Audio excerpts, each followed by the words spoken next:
Hello students, today we will be discussing the topics of data models in DBMS. Now data models, basically what is a data model? It gives us an idea that how the final system will look once it has been implemented. So it defines all the data elements and the relationships between the data elements and are also used to show how the data is stored, connected, accessed and updated in any of the database management systems. Now some of the very common data models in DBMS are hierarchical model, network model, entity relationship model and relational model. Now let's see one by one what all these models are. First of all, let's talk about hierarchical model. It was the first DBMS model that was introduced and it organizes the data in the hierarchical tree like structure as the name itself describes it. The hierarchy starts from the root, which has root data, and then it expands further in the form of a tree, adding child node to the parent node. So this model easily represents some of the real world relationships like food recipes, site map of a website and so on. So hierarchical model has a tree like structure where the parent node or the very first node is known as the root node, and then we keep on adding the new nodes to the tree that are known as the child node, and the last node at the bottom is known as the leaf node. Here we can see an example where we can see the shopping website is there where there is a hierarchical relationship among the shoes that they are selling. So shoes can be categorized into women shoes, men shoes, and then women shoes and men shoes are further subcategorized. So this is how a model, hierarchical model, is represented. So in this, shoes will be the root node from where we are starting the tree, and then the child node of shoes will be women and men's, and then further the last bottom line are all the leaf nodes of the tree. Now features of the hierarchical model. Since it is a hierarchical model, so it depicts one to many relationship. That means parent child relationship. One parent can have many child. So one parent can have a single child or many child or no child at all. So one to many type of relationship can be very easily depicted using the hierarchical model. Then but there is a deletion problem, because if a parent node is deleted then the child node is automatically deleted. So at the time of deletion and all, so this thing has to be taken care of. Whenever you are deleting any of the node, it should not have any child node, otherwise that whole tree subtree will be deleted. And basically pointers are used to link the parent node with the child node and for the navigation of the data in the hierarchical model. Now pros and cons of hierarchical model. When we talk about the advantages of hierarchical model, it is very simple and fast to traverse a tree like structure. Naturally it is very simple to understand, and basically you can traverse the data in tree like structure because it is in hierarchical format. If you are at a parent node, you know how you have to traverse or move down in the tree in order to reach to a particular node. Second advantage is that any change in the parent node is automatically reflected in the child node also. So the integrity part of the DBMS is always maintained. Whereas if we talk about the disadvantages of this model, first of all, very complex relationships cannot be supported by this model. So in real life scenarios, we have many to many relationships as well, and these relationships are too complex. So this type of relationship cannot be represented using the hierarchical model. Second thing, as it does not support more than one parent, so if we have some complex relationships where a child nodes need to have two or more relations with the parent nodes, so this model is not suitable for such kind of scenario. And one more disadvantage that you have already listened is that if a parent node is deleted, then child node automatically gets deleted. So at the time of deletion, this has to be taken care of. Second model is network model. Basically, it is one of the extension of hierarchical model which tries to overcome the lacunas or drawbacks that were there in the hierarchical model. So the only difference between this model and hierarchical model is that here we can have more than one parent. So it has a graph like structure rather than the parent child relationship. So here you can see that node like CSC department, library and student. The student node has two parents, CSC department and library. So this type of relationship can be represented using the network model. So one to one, many to many, many to one, all can be represented using the network model, which was not possible in the hierarchical model. Now, if we talk about the features of network model, first, ability to merge more relationships. As we have already seen, you can represent many types of relationships using this particular model.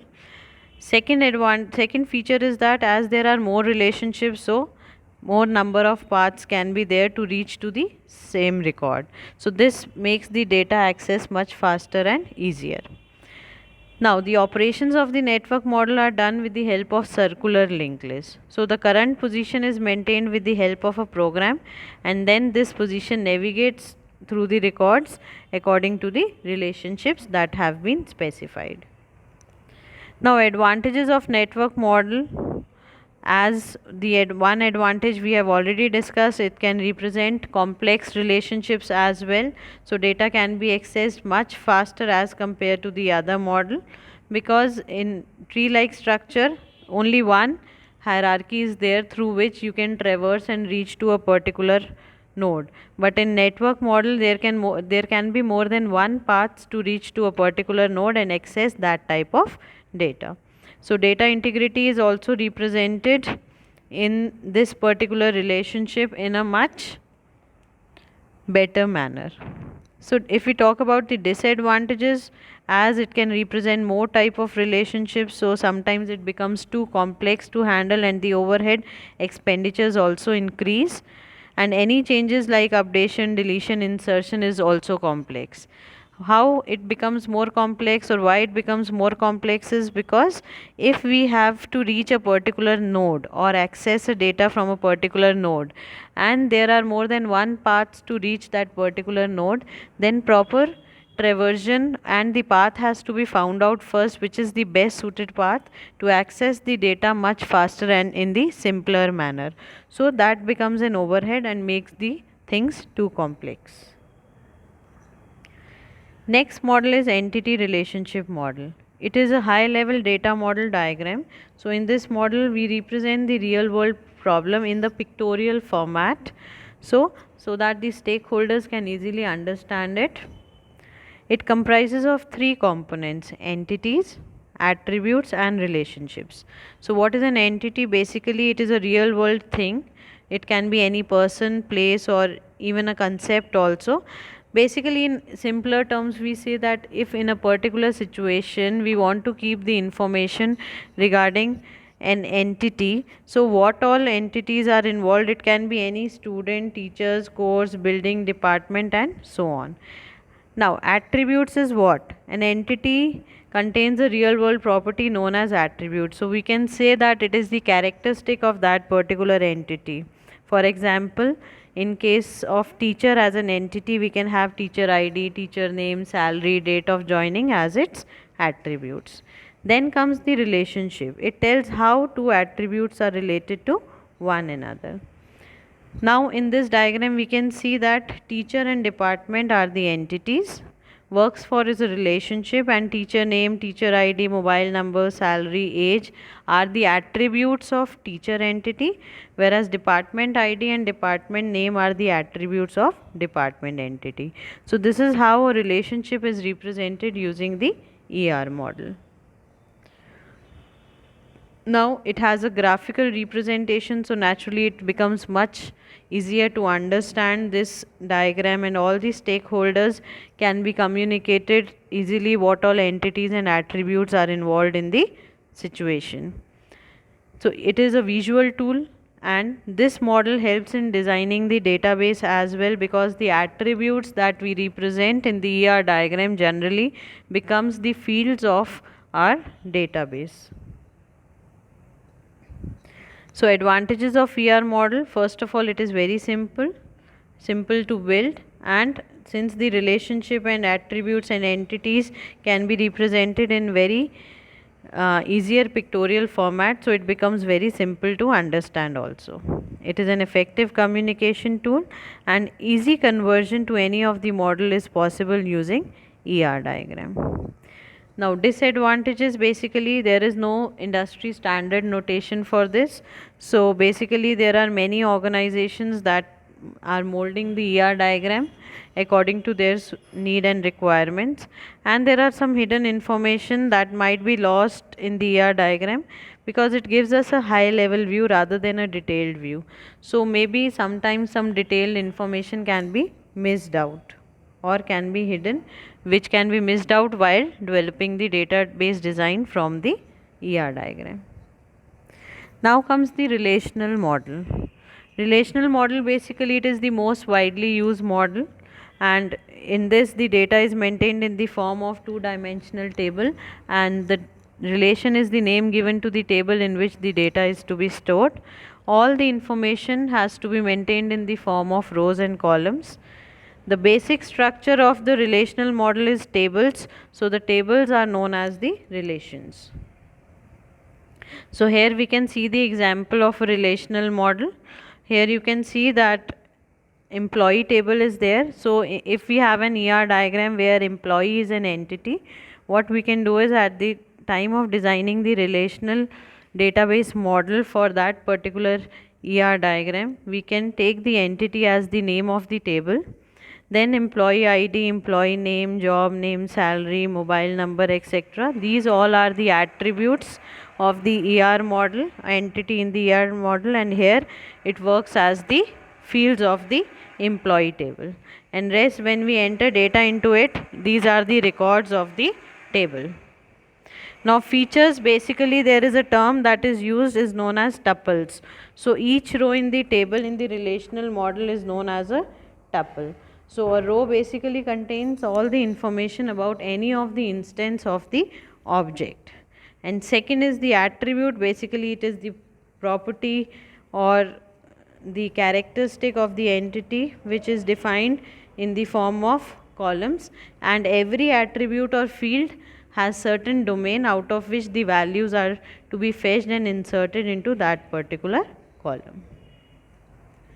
So advantages of relational model, again it is very simple. I think it is the simplest one because it is in the tabular format and it is very easy to understand the data that is being represented in the form of tables. Second, it is scalable. That means you can add as many rows as you want and as many columns as you want without requiring a major change in the whole structure of the table. So that is why we say it is structurally independent. That means we can make changes in the database structure without making changes in the programs that are written to access the data from the tables. The disadvantages of relational model, if we talk about, there are naturally some hardware overheads are there. The complexities though are hidden, but still they exist. Complexities are hidden, but the things are made easier for the end user. So more powerful hardware and all is required to support these kinds of hidden complexities.